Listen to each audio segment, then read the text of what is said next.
Hello दोस्तों, नमस्ते। आज की कहानी का नाम है अतीत। हनी बहुत ही हंसमुख लड़की थी। एक दिन वे अपनी ही मस्ती में झूमती गुनगुनाती चली आ रही थी। उसके मन में अपार खुशी मच रही थी। उसका मन गुलाब की तरह खिल रहा था क्योंकि वह लेविस से मिलकर जो आ रही थी। लेविस जिसके लिए बचपन से उसका दिल धड़कता था। जब वह मात्र 10 वर्ष की थी तब लेविस उसके पड़ोस में रहने आया। उससे के और लेविस के परिवार में अच्छी दोस्ती हो गई थी। एक दिन लेविस की मम्मी ने मजाक में ही कह दिया, हनी तो सच में बड़ी प्यारी है, तो मैं अपने घर की ही बहू बनाऊंगी। बस फिर क्या था, सब हंस दिए। लेविस और हनी तो हमारे शर्म के लाल लाल हो गए थे। मुझे शादी ही नहीं करनी कहते हुए हनी अपने घर भाग गई। मगर ये बात यहीं समाप्त नहीं हुई थी। तभी से लेविस और हनी के मन में प्रेम का बीज फूट गया था। यह बीज समय साथ साथ धीरे धीरे पनपने लगा। आज और फिर ये बीज हरा भरा एक वृक्ष बनकर तैयार हो गया। बचपन दोनों का साथ खेलते खेलते बीत गया। 12वीं कक्षा के बाद लेविस मेडिकल की परीक्षा के लिए बाहर चला गया। दूर रहने पर भी दोनों अनकहे प्रेम की मधुर डोर से बंधे रहे। जब लेविस पंजाब आता तो दोनों सारा दिन एक साथ ही गुजारते। ऐसा लगता जैसे हनी और लेविस दोनों एक दूसरे के लिए ही बने हैं। हनी तो लेविस के प्यार में राधा की तरह दिन रात डूबी रहती थी। लेविस की मेडिकल की पढ़ाई पूरी होने पर एक दिन लेविस और हनी बगीचे में फूलों से भरे वृक्ष के नीचे बैठे थे। तभी लेविस ने हनी को बड़ा सीधे शब्दों में प्रपोज करते हुए कहा, हनी क्या तुम मुझसे शादी करोगी? यह सुन हनी के गाल शर्म से लाल हो गए। वे नजर नीचे किए हुए झुक हुए मुस्कुरा रही थी। बिना कुछ बोले हनी ने आंखों ही आंखों में स्वीकृति दे दी थी। तभी हवा के एक झोंके के साथ पेड़ के कुछ फूल उसके ऊपर आ गिरे। महकते हुए फूलों से उनकी प्रीत और महक उठी। प्रकृति भी उन दोनों को मानो आशीर्वाद दे रही थी।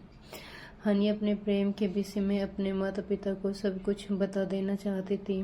उसे पूरी आशा थी कि उसके माता पिता भी उसके निर्णय से बहुत खुश होंगे, क्योंकि लेविस है ही इतना प्यारा, व्यवहारिक, कुशल, अनेक सपने समझे हुए। वह घर पहुंची ही थी कि उसके पिता प्रमोद जी का फोन आ गया। उन्होंने हनी से कहा, मेरी अलमारी से एक ब्लू फाइल रखी, उसे निकाल कर ड्राइवर को दे दूं, तुम्हारी माँ अभी कहीं गई हुई है। जी पापा जी, हनी ये कहकर उसे अलमारी में से फाइल ढूंढने लगी और फाइल ढूंढते समय उसे एक फाइल पर अपना नाम दिखाई दिया। वह थोड़ा रुकी। उसने वह फाइल ड्राइवर को दे दी, पर उसे अपने नाम की फाइल के विषय में जानने की उसकी जिज्ञासा बढ़ती जा रही थी। उसे लगा ऐसे चोरी से पापा के पेपर देखना गलत है, पर वह अपने मन को नहीं रोक सकी। उसने अलमारी से वह फाइल निकाली और देखने लगी।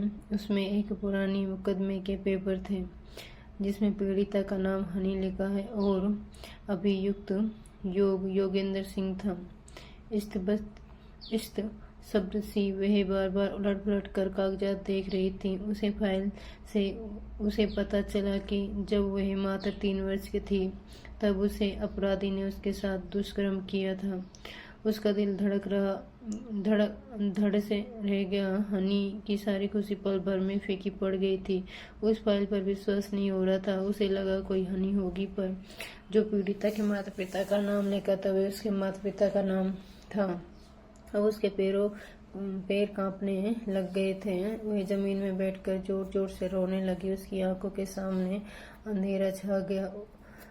उसने अपने शरीर को कभी लेविस को भी छूने की इजाजत नहीं दी थी। फिर वह कौन दुष्ट था जिसने उसे दूषित किया? उसे अपने आप से नफरत होने लगी। तो उसके प्यार के हर भरे वृक्ष पर अचानक बिजली गिर पड़ी और लहराते हुए वृक्ष के पत्ते और टहनियां सब जल उठी। उसे लगा कि वह अपने प्यार लेविस के योग्य ही नहीं रही। उसे अपने ही शरीर से घिन आ रही थी। अपनी जिस पावनता पर उससे नाज था वह आज न जाने कहाँ गायब हो गई थी। हनी रोते रोते उस फाइल को देख रही थी। तभी उसने डॉक्टर का भी एक नोट पढ़ा जिसमें लिखा था, अंदरूनी चोट के कारण हनी अब कभी मां नहीं बन सकेगी। हनी को अपनी दुनिया समाप्त होती नजर आने लगी थी। उसे अपनी जिंदगी व्यर्थ लगने लगी थी। वह सोच रही थी कि आखिर किसके लिए और क्यों जिए। उसे ऐसा लग रहा था जैसे उसका सब कुछ लुट गया हो।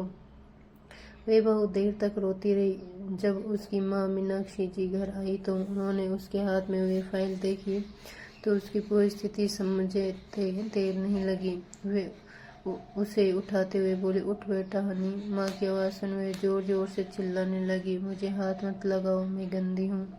माँ ने उसे बहुत समझाया, बेटा इसमें तुम्हारा क्या दोष है। हनी को एक गहरा सदमा लग गया था। उस घटना की कल्पना मात्र से वे बुरी तरह से डर गई थी। हनी अपनी माँ के सीने से चिपक कर रोए जा रही थी। दोनों माँ बेटी के आंसू रुकने का नाम ही नहीं ले रहे थे और कुछ देर बाद पिता भी घर आ गए। हनी ने अपने आप को एक कमरे में बंद कर लिया था। उसमें पिता का सामना करने की हिम्मत ही नहीं रही थी। पिता को जब सारी बात पता चली तो उसके पैरों तले जमीन खिसक गई। जिस सत्य को उन्होंने इतने वर्षों से छुपा रखा था, आज वे हनी के सामने अचानक प्रकट हो गया। प्रमोद जी इस सच को आजीवन उससे छुपाना चाहते थे ताकि उनकी फूल सी बच्ची को कभी आघात न पहुंचे। उन्हें अपने ऊपर बहुत क्रोध आ रहा था कि क्यों उन्होंने हनी से फाइल देने के लिए कहा, पर हनी को कौन टाल सकता है। हनी इस आघात से बहुत परेशान हो गई। वे बहुत उदास हो गई। उस दिन उसने न किसी से कोई बात की, न किसी सामने। दूसरे दिन लेविस उसके घर आया। मीनाक्षी जी हनी का दरवाजा खटखटाते हुए कहा, हनी देख तो लेविस आया है। पहले तो हनी ने कोई जवाब नहीं दिया, पर माँ के बार बार खटखटाने पर उसने कहा, मेरा सर दुख रहा है, मैं दवा खाकर सो रही हूँ। निराश लेविस घर लौट गया और हनी तकिए में मुंह छुपाकर रोती रही। पूरा तकिया आंसुओं से भीग गया, पर उसका रोना बंद नहीं हो रहा था। हनी की हालत देखकर मीनाक्षी बहुत दुखी थी। उनकी आंखों के सामने वह पुरानी घटना चित्रवत घूमने लगी। एक दिन जब वे नन्ही हनी को एक पार्क में ले गई थी, तब कुछ पलों के लिए हनी को अकेला छोड़कर वहीं थोड़े से कदम की दूरी पर ही उसके लिए गुब्बारा लेने चली गई थी। बस उसी समय हनी को कोई चुरा ले गया। मीनाक्षी जी ने जब पलट कर देखा तो हनी वहाँ नहीं थी। किसी ने तुरंत ही हनी को उठा लिया और उसको पता भी नहीं चला, जैसे कोई पहले से ही घात लगाए बैठा हो। मीनाक्षी चिंतित हो गई और उसे सब जगह ढूंढती रही। प्रमोद जी भी अपने बच्चे को ढूंढने के लिए तुरंत वहाँ पहुँच गई। पुलिस में भी रिपोर्ट लिखवा दी गई। माता पिता का रो रो कर बुरा हाल हो गया। सुबह से दोपहर हो गई, पर हनी का कोई पता नहीं चल पा रहा था। बहुत देर बाद अचानक पार्क के एक कोने में खून से लथपथ हनी अचेत अवस्था में पड़ी मिली। उसे देखकर माता पिता को समझते देर नहीं लगी कि उसके साथ क्या हुआ है। तभी वे उसे डॉक्टर के पास ले गए। डॉक्टर ने कहा, इतनी छोटी बच्ची के साथ किसी ने बड़ी निर्दयता से दुष्कर्म किया है।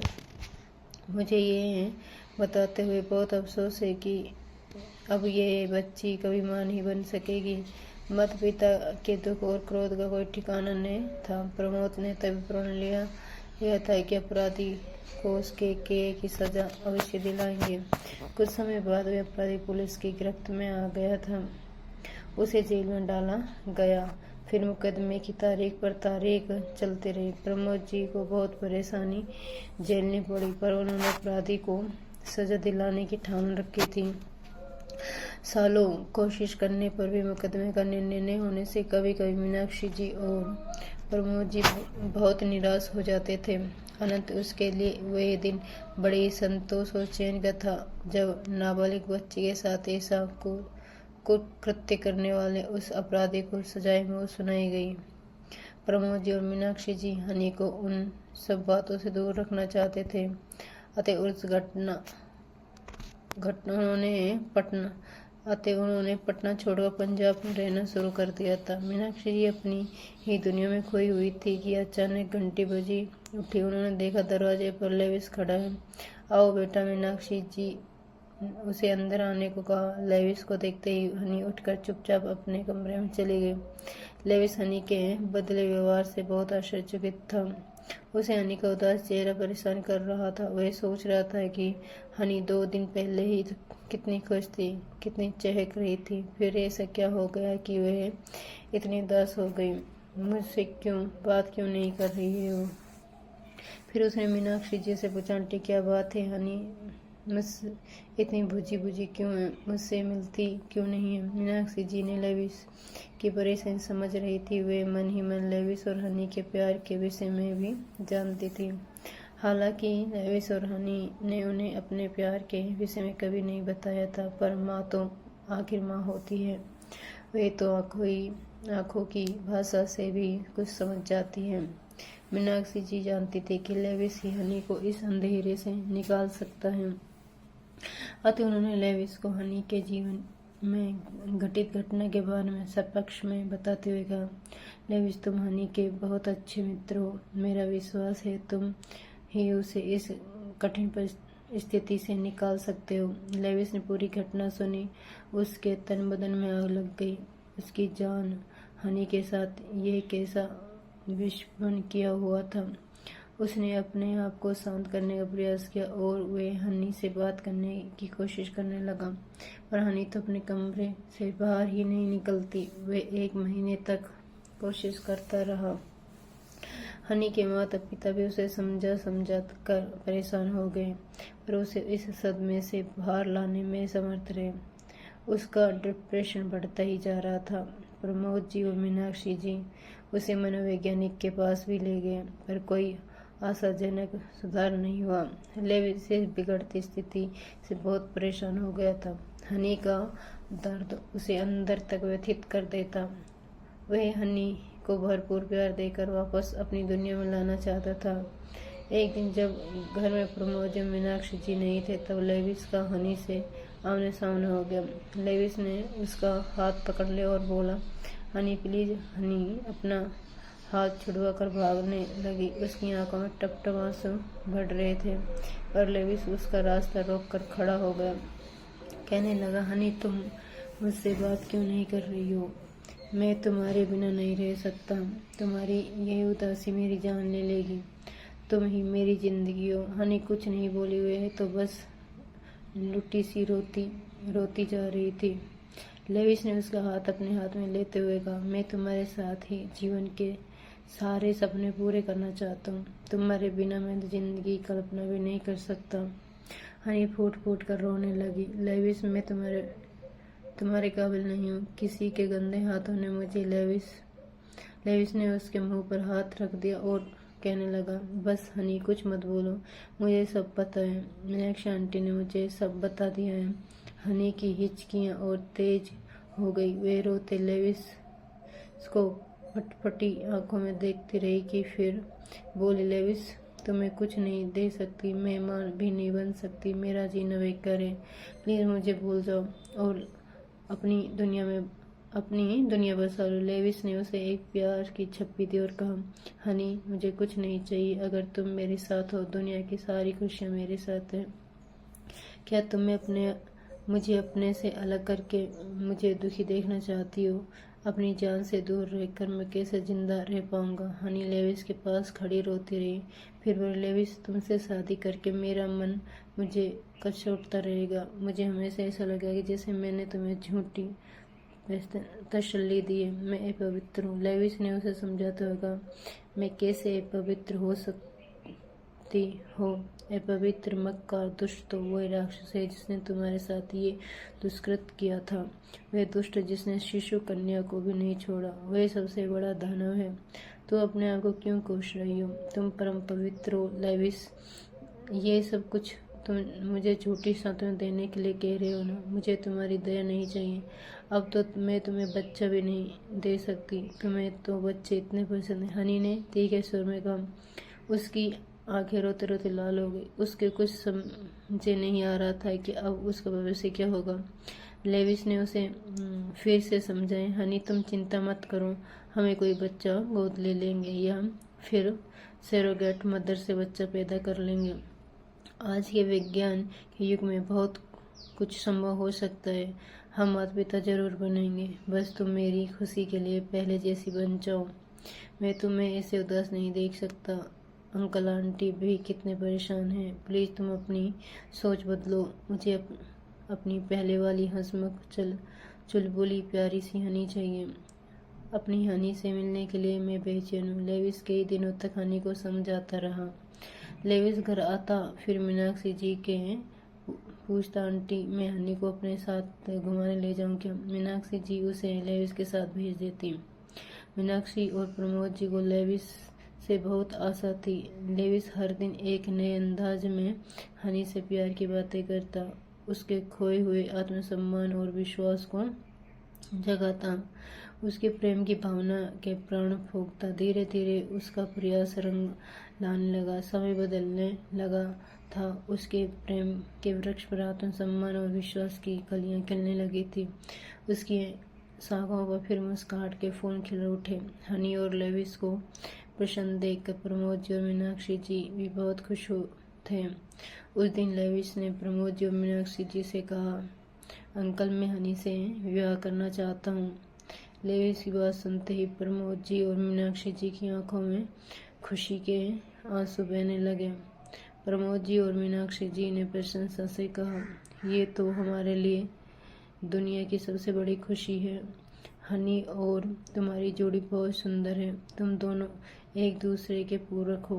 प्रमोद जी और मीनाक्षी जी ने लेविस के माता पिता के सामने हनी और लेविस के विवाह का प्रस्ताव रखा तो वो भी तुरंत तैयार हो गए। मुंह मीठा कराते हुए लेविस की माँ दिव्यान जी ने बहुत खुशी से बोला, मीनाक्षी जी मैंने तो बचपन में ही कहा था कि मैं इसे अपनी बहू बनाऊंगी और मैंने उस टाइम पर इसे अपनी बहू मान लिया था।